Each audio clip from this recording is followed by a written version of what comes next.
प्रिय मित्रों नमस्कार। मैं ओपी शर्मा, एस्ट्रोलॉजर, नई विद्या ज्योतिष परामर्श केंद्र में आपका हार्दिक स्वागत करता हूं। पुनः एक नए विषय के साथ आपसे मैं रूबरू होता हूं।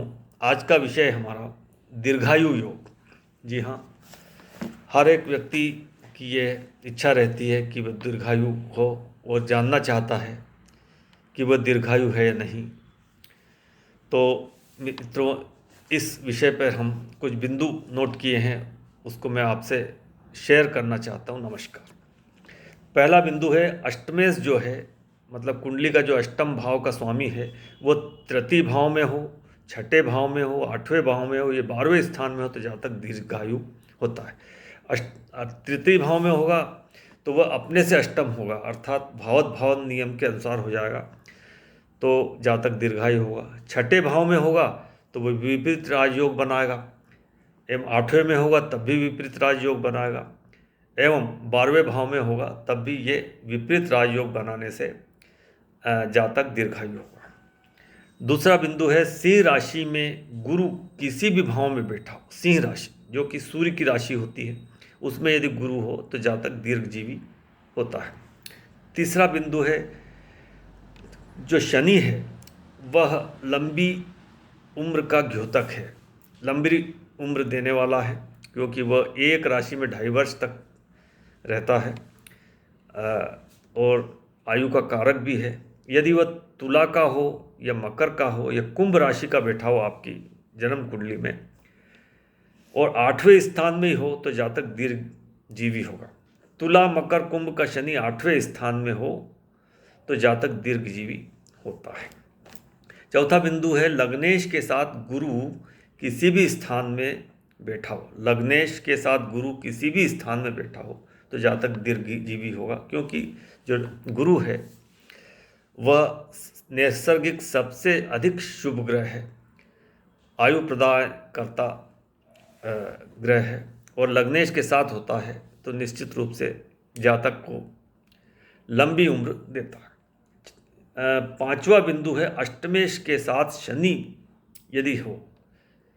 अष्टमेश आयु प्रदाता, आयु का कारक ग्रह होता है और शनि भी आयु का कारक ग्रह, तो यदि शनि उसके साथ होगा तो जातक को दीर्घ जीवन मिलेगा, लंबी उम्र मिलेगी, दीर्घायु होगा।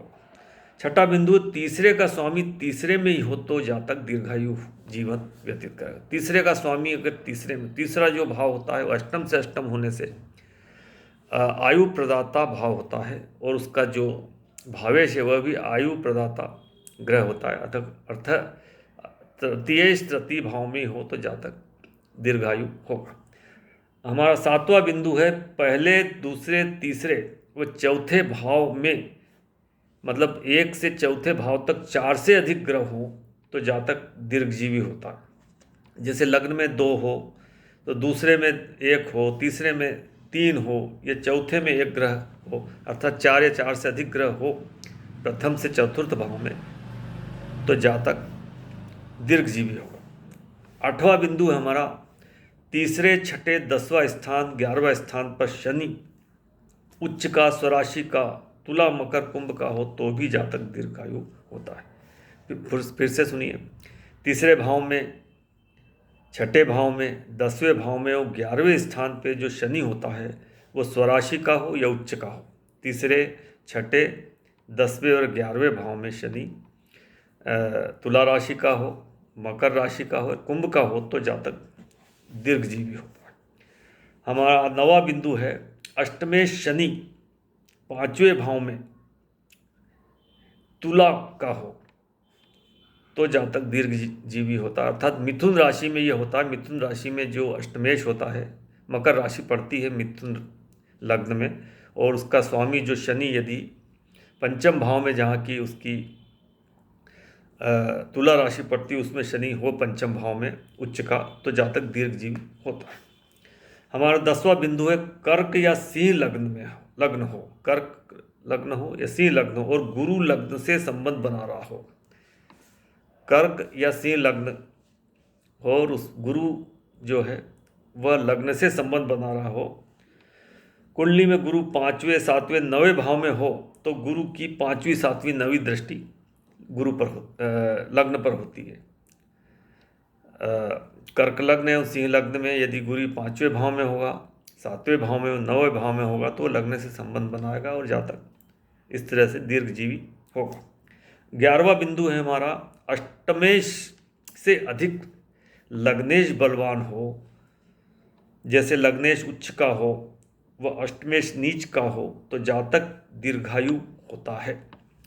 कुंभ लग्न में शनि 9वें स्थान में उच्च का हो जाता है व अष्टमेश बुध द्वितीय भाव में नीच का हो जाता है।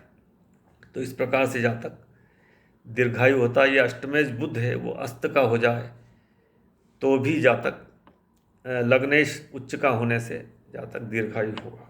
फिर से सुनिए, अष्टमेश से अधिक यदि लग्नेश बलवान हो, अष्टमेश आयु प्रदाता और लग्नेश भी आयु का कारक भाव माना जाता है, आयु देखी जाती है उससे।